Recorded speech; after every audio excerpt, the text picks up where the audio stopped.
दरबार की। ओए होए थोड़ी सी जय लगा के दम लगा के बोल दो, बोलिए दुर्गा मैया की, बोलिए ऊंचे भवनों वाली दी, बोलिए सच्चे दरबार की। आइए मिल के कहना है,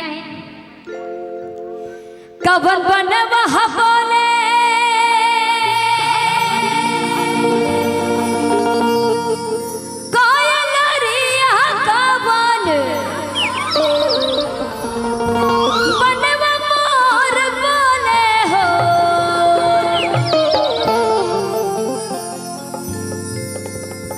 कवन बन वहाँ बोले कायलरिया कवन बन मोर बोले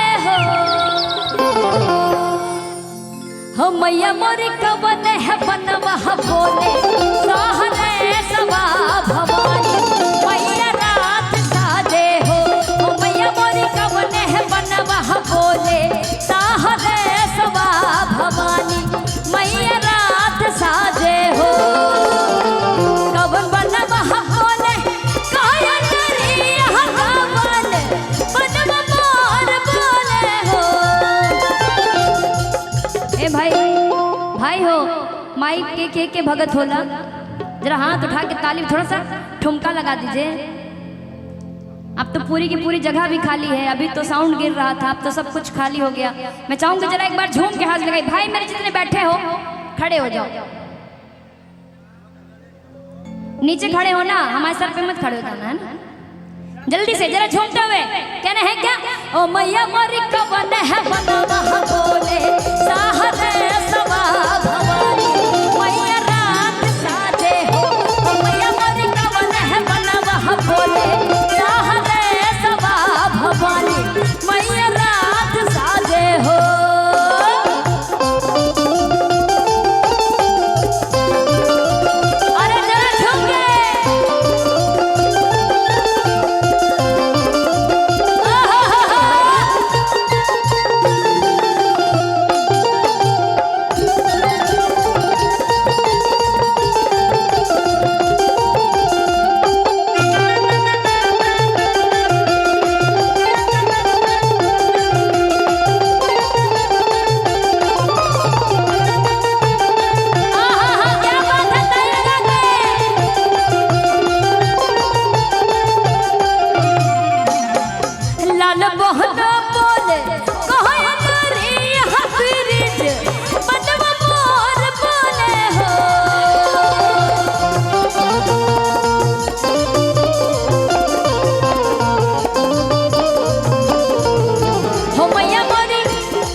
झूमी हो झूमी ना हाथ उठा के ताली बजा के। हो मैया मोरी गावेली गीतिया हो के झूमी हो झूमी ना के मैया मोरी गावेली गीतिया हो के झूमी हो झूमी ना हो मैया मोरी गावेली गीतिया हो के झूमी हो झूमी ना हो मैया मोरी गावेली गीतिया हो के झूमी हो झूमी ना हो मैया मोरी गावेली गीतिया हो के झूमी हो झूमी ना। बोलिए शेरा वाली मैया की। हम